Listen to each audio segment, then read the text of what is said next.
Across the UK, police are dealing with an epidemic of car crime, with 2,500 vehicles stolen each week. It became clear how busy they were in offending. They were stealing cars almost every night.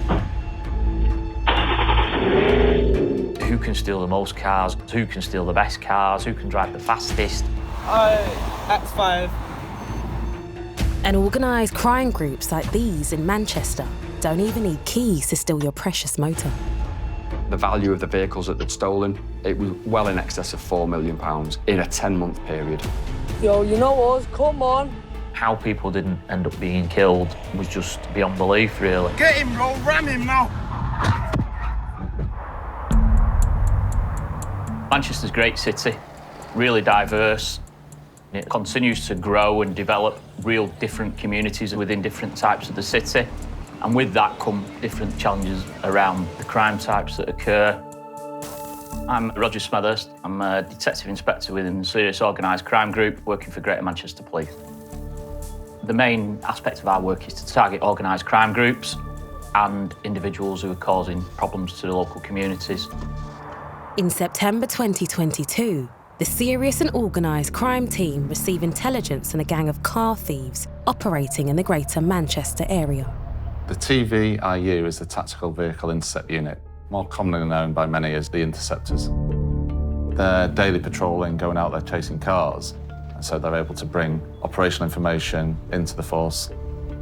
They believed that there were a group of 5 or 6 individuals who were responsible for a large number of burglaries whereby at least 1 or 2 cars were being stolen every night.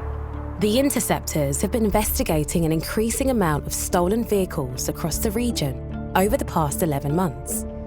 We would get a report of a burglary overnight, a vehicle's been taken. Sometimes the offenders have been confronted by the victims. Sometimes it would be after the event where a vehicle's been discovered stolen in the morning. If you're working on this sort of thing every day, we start to see trends, patterns, types of vehicles, the locations. And so a trend developed. Following the patterns of offending, patrolling officers have some suspicions on who could be behind the crimes. You get to know the offenders in the area. They know how they commit their crime. It's through being out on the streets, stopping and talking to people, stopping cars, recognising faces, knowing what people do. But the suspects continue to elude the team with their reckless driving. We were involved in a number of pursuits with cars that we believe had been stolen by this group.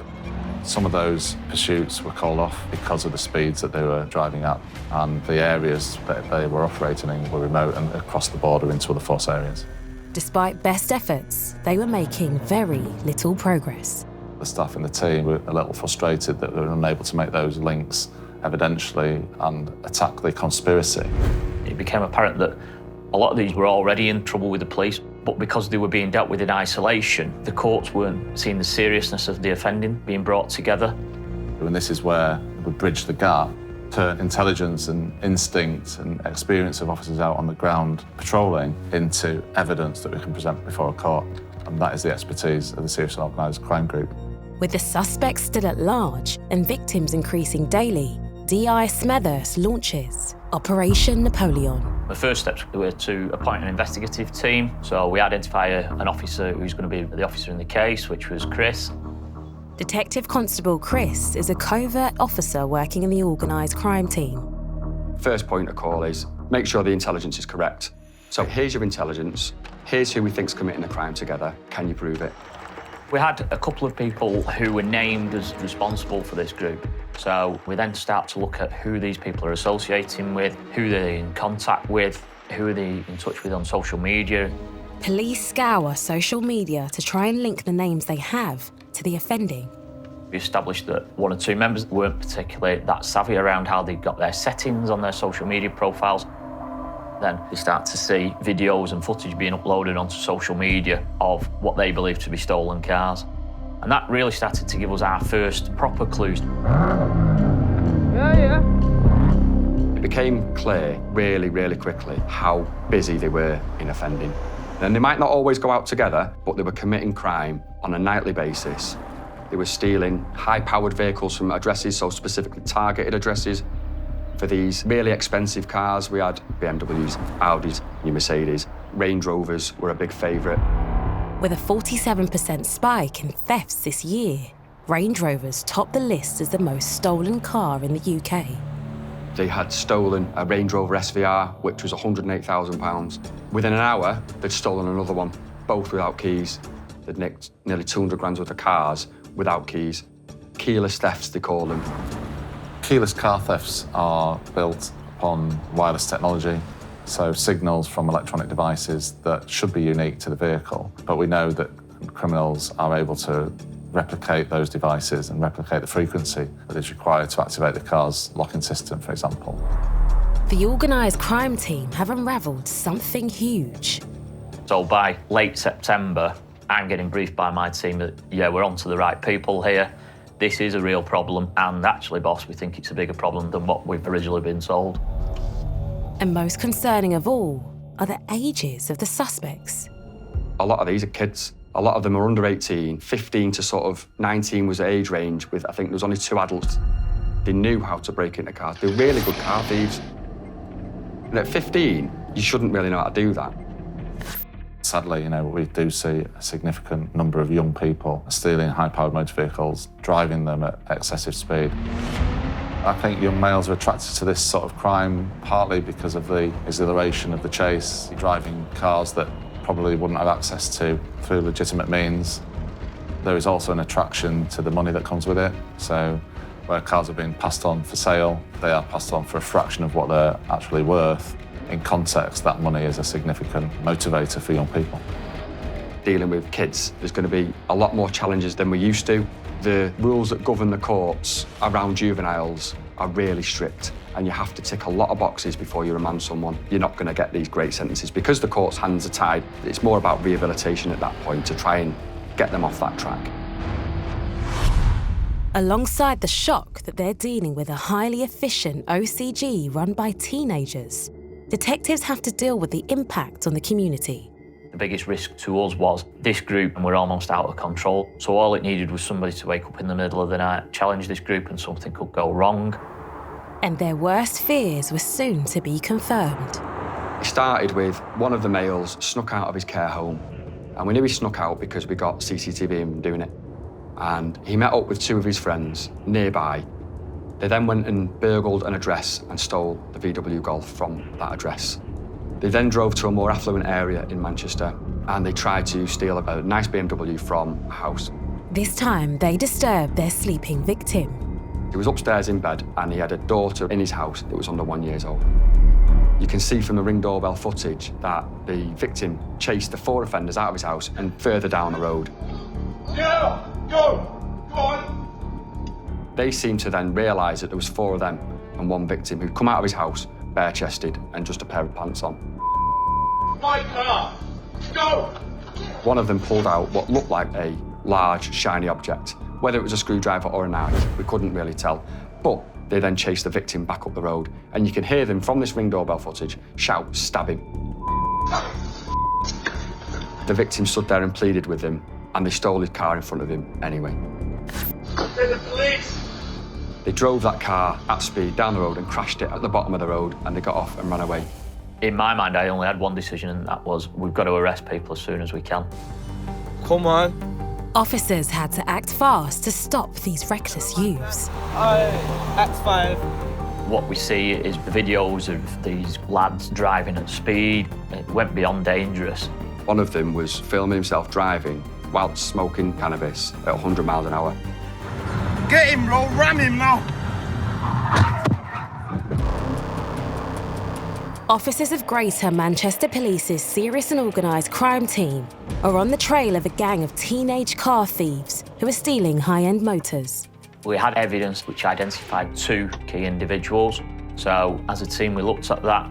We had to do some research to convince ourselves we knew where these people were living, because there's nothing worse than trying to arrest somebody, you miss them, and then you've almost given them the heads up that the police are then looking for them. The key things for us on arrest were the seizure of mobile phones and some electronic devices, because people are so reliant now on technology. Wherever anybody goes, they take the phone with them. They record their life on their phones. In October 2022, police make their first arrests. No, man. Did you get scared? No comment. You tried to scare him? No comment. Dealing with them is not a nice experience. Full of attitude, full of aggression, threatened to have a fight with me on the interview. The lad has been woken up by someone trying to break into the house. Raise your voice at me and I'll smash your face in now. Try and raise your voice at me. I'm not raising my voice. And if you want, try and raise your voice at me, innit? I've never had that, having dealt with all kinds of people, and these sort of 15, 16-year-old lads are small lads, they're not big. They just have this attitude that they just don't care. We're not worried. Go back home and take your journey back home and 2 hours away. Go on. The behaviour within custody was just appalling. No respect for the police officers who were dealing with them or the other solicitors. After hours of interviews with the suspects, a charging decision is finally made. To get a juvenile remanded in this day and age, in any day and age, it's really, really tough. We were able to charge one of them, but we had to release another one, which at the time was really frustrating. When you're trying to prove conspiracies or joint enterprise offences, it's really hard if one's in custody and one's not. But the lad that was released on bail made it really tough because we wanted to keep him tied in with the lad that was on remand. This was a huge blow for the team, and the pressure was on. We urgently started reviewing his phone download. Right, what can we prove to go and get him back in? What they find is a goldmine. What we see is videos and we see pictures. Come on. The videos of these lads driving at speed in cars, or of them posing in front of cars or sat in cars. TTS as well, come on. I've never seen anything like it. Poor Kane, you know. He just didn't care. And when you looked at some of the overtaking that went on, it went beyond dangerous. X5. Some of the driving that they filmed. Get him, bro. Ram him now. How people didn't end up being killed was just beyond belief, really. I remember one of them was filming himself driving whilst smoking cannabis at 100 miles an hour, cutting through traffic, nearly crashes on one of them. Wow, my real. They've all got Snapchat accounts, Instagram, WhatsApp messages. So we go from investigating what we thought at one stage was perhaps 20 crimes, and then we're up to anywhere near 70 or 80 crimes that these people are responsible for.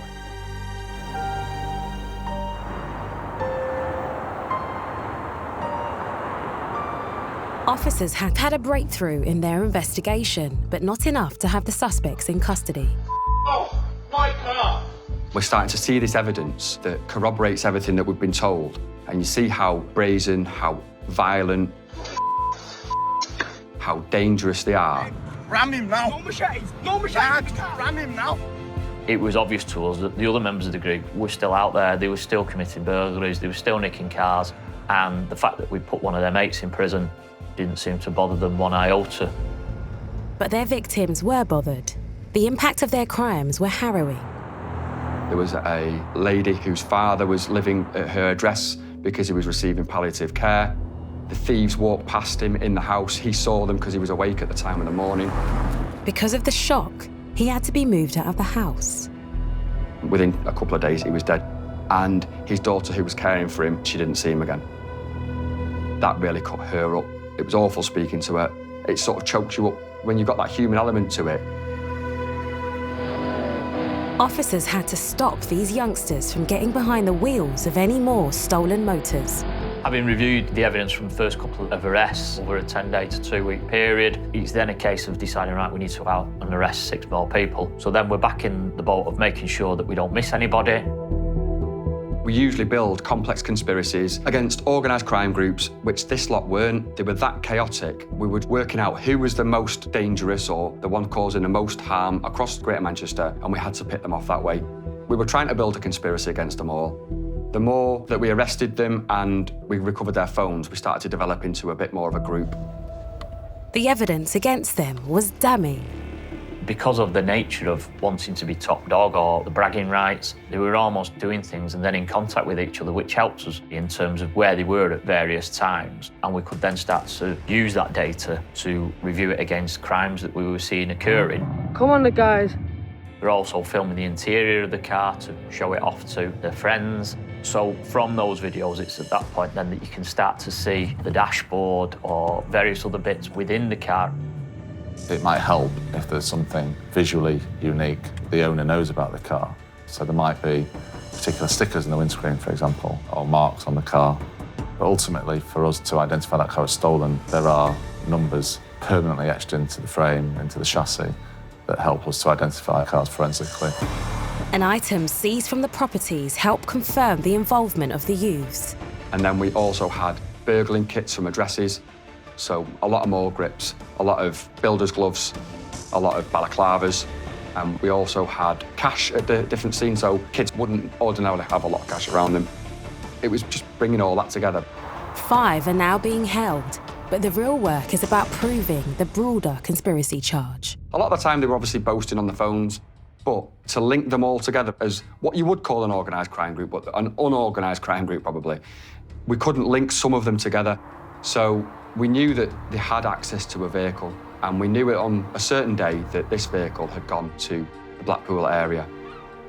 So we put tactics in play and we stopped that vehicle, and we stopped it on the motorway, and we got 3 people inside it.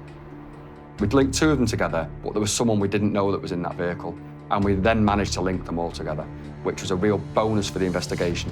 After 4 months' solid investigation, it was good news for the detectives. It was the 17th of December. We had the last one in custody. We'd arrested all 8 of them. But they still had a lot of work to do to develop their case. It took a little bit of the pressure off because we realised then, once they were in prison, that there aren't any more offences being committed. So it allows us to then, slow time, start to go back through all the clues we've got, all the phone evidence we had, to start to try and say, well, what more offences do we know that have gone on? We've got bits of forensic evidence that we start to recover. So we got some fingerprints at one of the crime scenes. We had to re-review all the CCTV because we'd taken photographs of clothing that we'd recovered from certain addresses.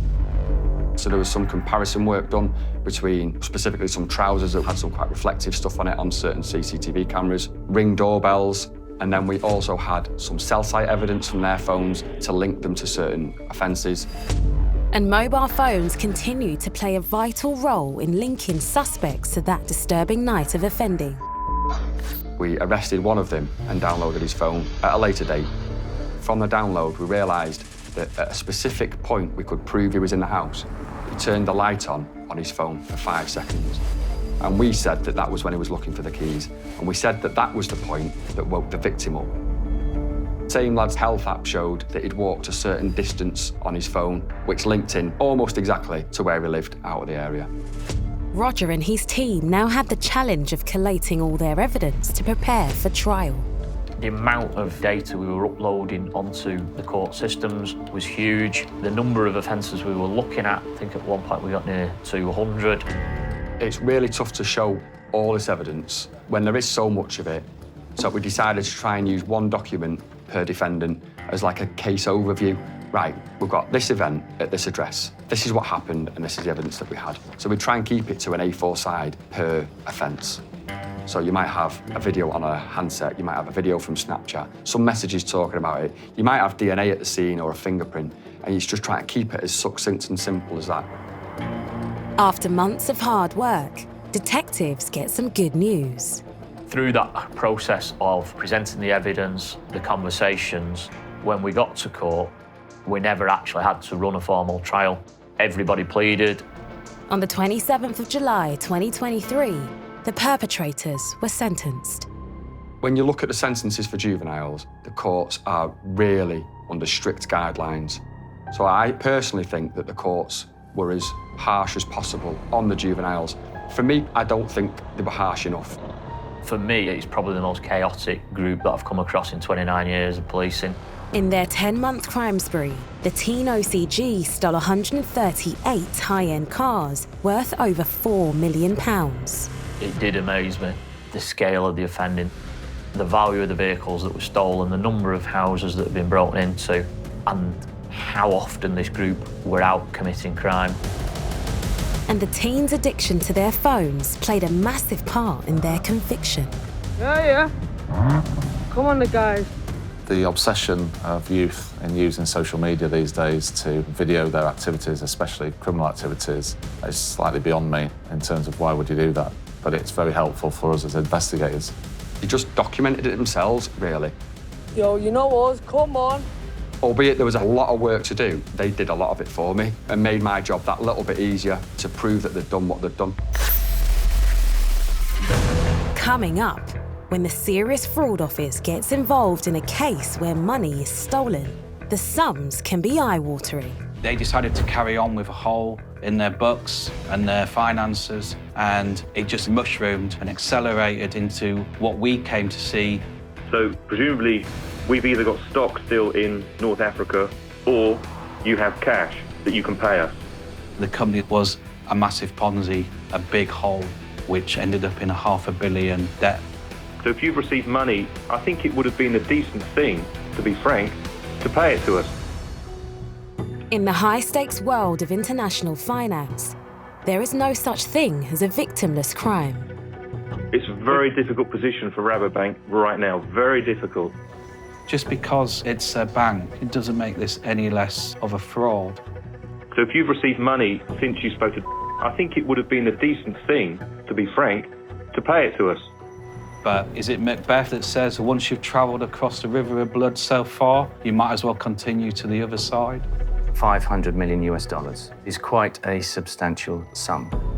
Surprised. I mean, on some of the things that are being discussed, on this call is just incredible to me. They were desperate, completely desperate. We're really mystified at this end. You're saying you're surprised. We're amazed by what we've uncovered here.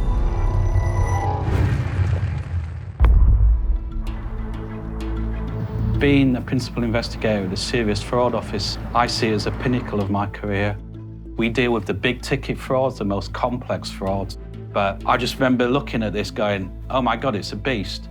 And that's why the Serious Fraud Office does amazing work.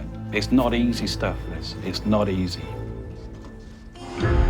In early 2013, the financial world is rocked by news that Bally Steel has gone bust. Bally Steel fell into administration as a result of a restructuring effort. The company was unable to reconcile its finances. Not being able to reconcile its finances is a bit of an understatement. You could pull out what the directors sign as their closing position, and that closing position was stunning. They owed nearly $500 million. That's a big collapse. It's a dramatic fall from grace for a multinational company with high-profile board members. There was a Conservative peer, Lord Lamont, who served on its board. He was a former chancellor. He resigned 3 days before the company brought in administrators. Around the same time, the Serious Fraud Office receives complaints from the two banks concerning Bally Steel. After some preliminary inquiries, SFO case controller Ray Chittum is given the case. This case arrived with my case team and I in May 2014. Rabobank and the Development Bank of Singapore. We call them DBS for short.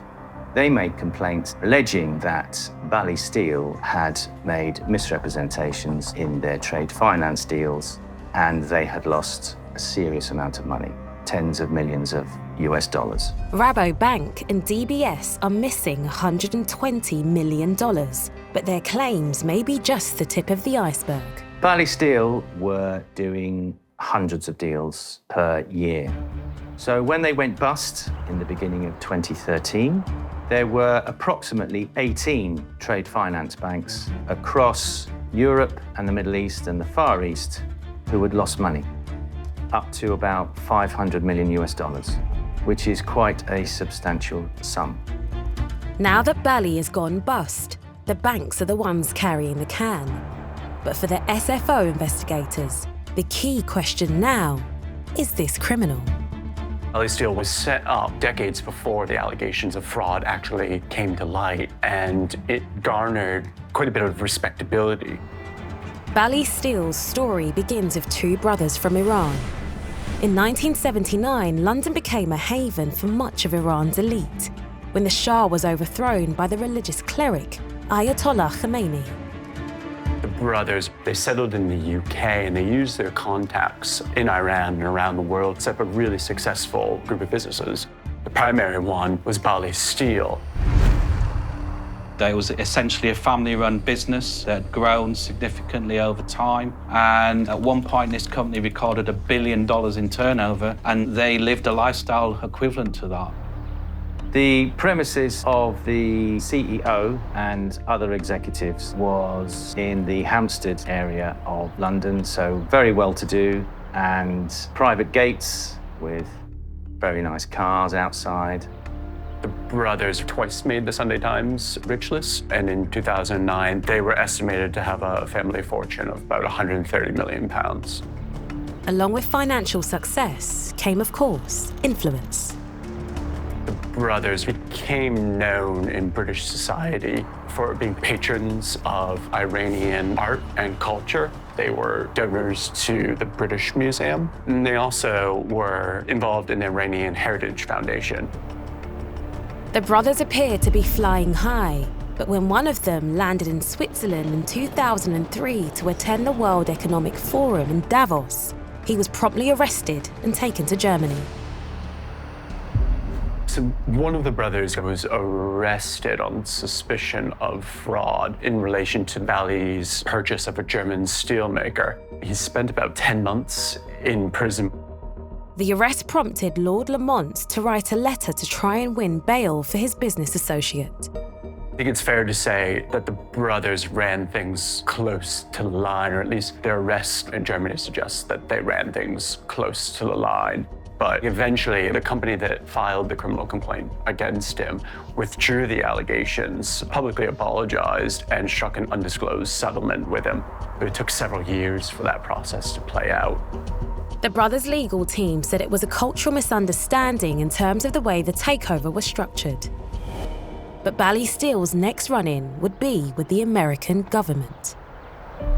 In 2010, the Bally business was fined $15 million for having violated sanctions.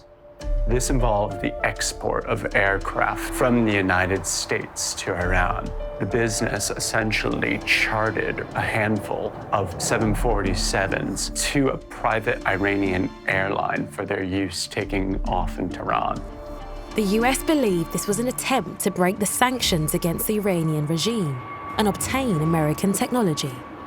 This obviously upset the US authorities, and Bally ended up paying one of the largest sanctions violation fines in history. $15 million is a significant loss for any company. But could it have been the catalyst for more wrongdoing, forcing the brothers to take greater and greater business risks? I think a lot of times what you see in fraud cases are people making bad, pressured decisions when facing difficult consequences. By late 2012, some of those bad decisions were coming home to roost. So Bally Steel had been in the steel trading industry since about 1989, being effectively the intermediary between the steel manufacturers and the emerging markets, so Brazil, the Middle East, and the Far East. To pay for these deals, Bally Steel take out multi-million-dollar loans from banks that specialize in what is called trade finance.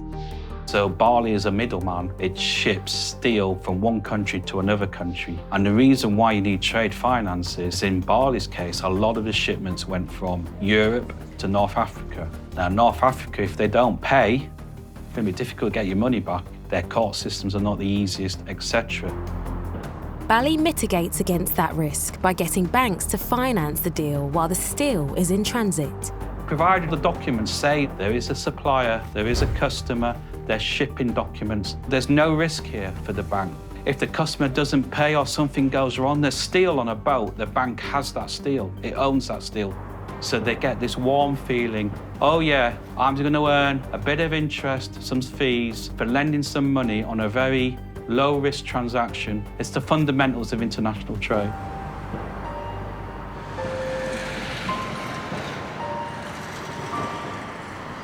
That's how it's worked for 20 years or so. But now Bally is bust, and the banks want to know what's happened to their money.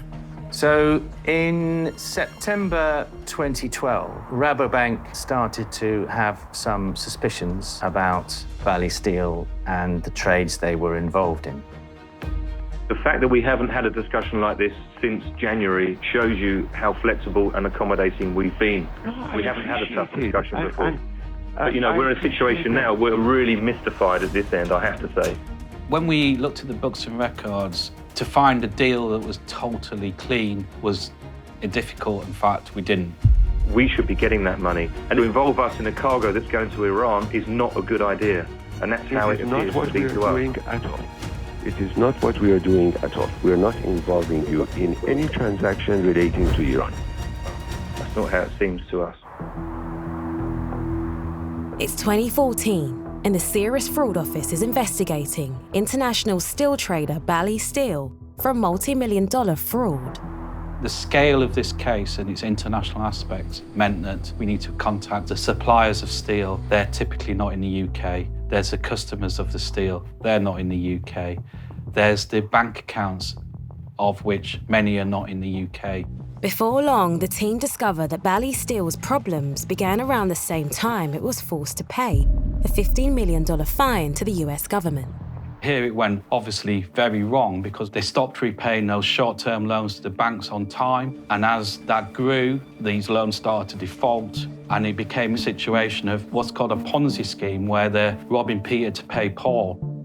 So Bally Steel were approaching new lenders, getting in new funds and paying off old debt.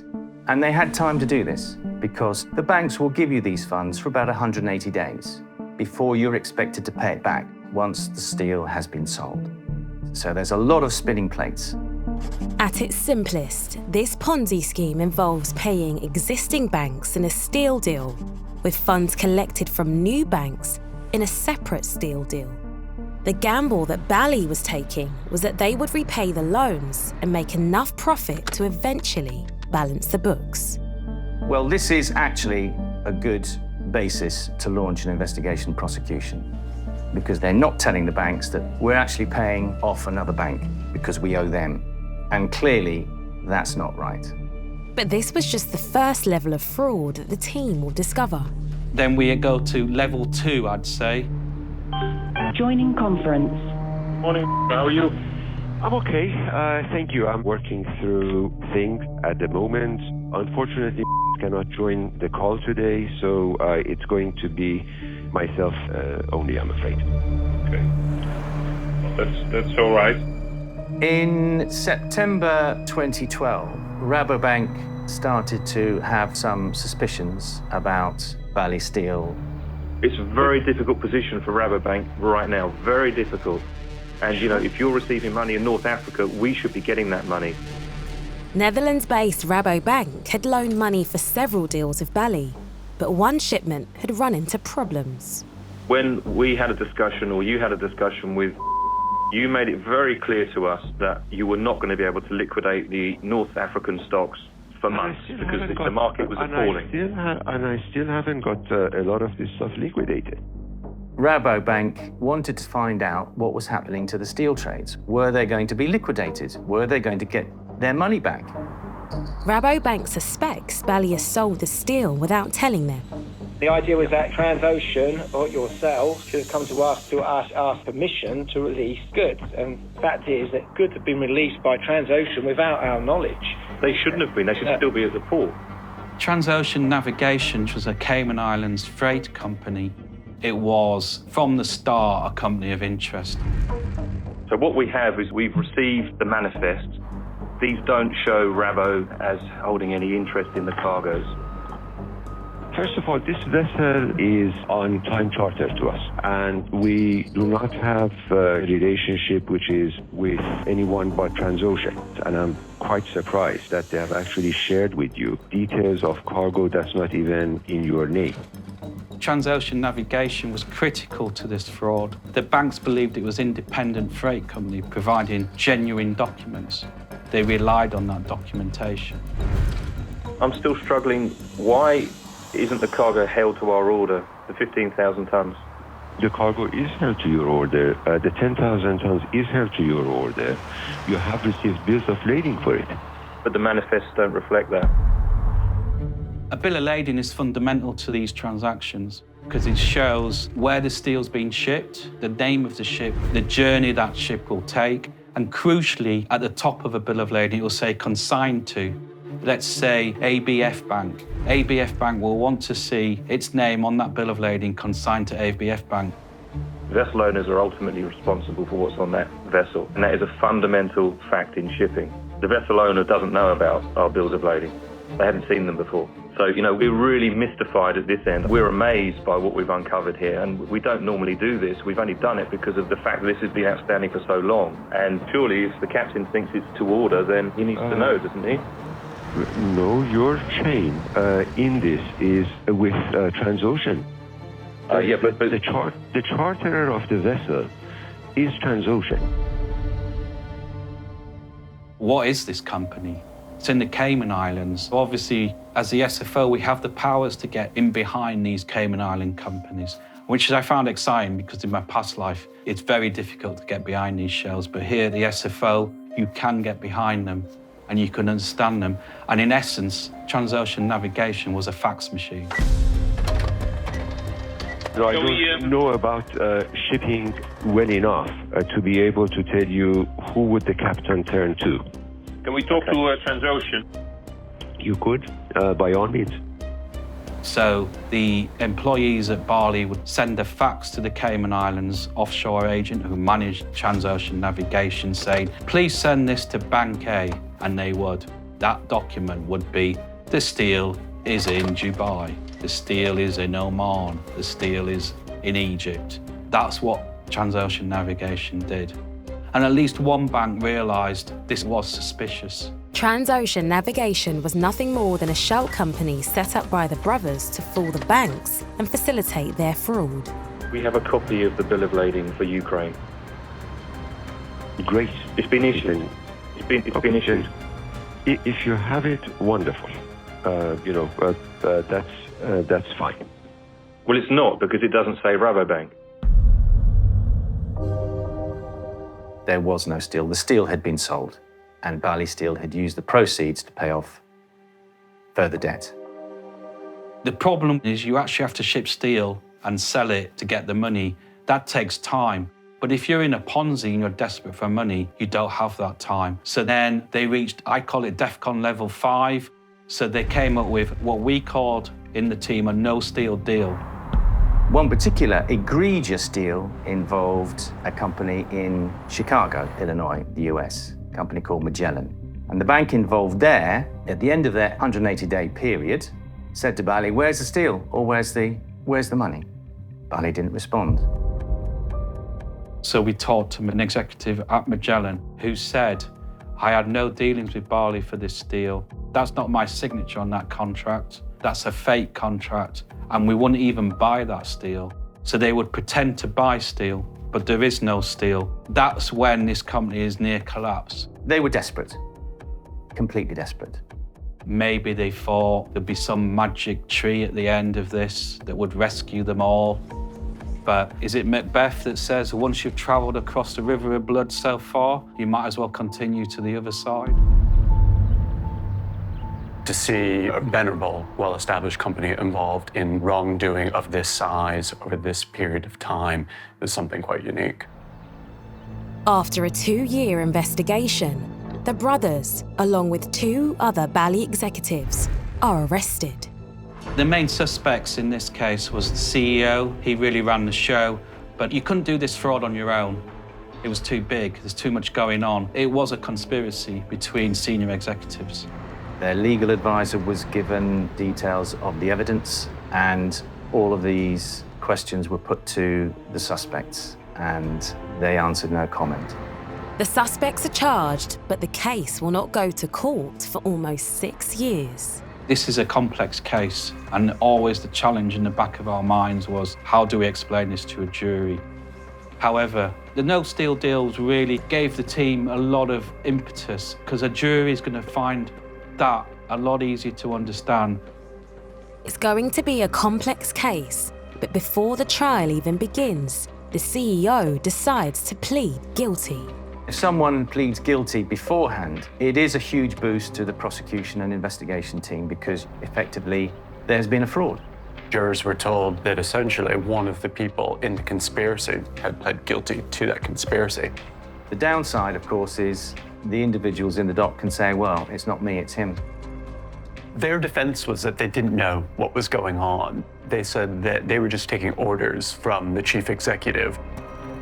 But the SFO team find compelling evidence to show how the lieutenants of the company were directly involved. One of the executives who was head of trading, she, on a no-steal deal, prepared the sales contract which was sent to the bank.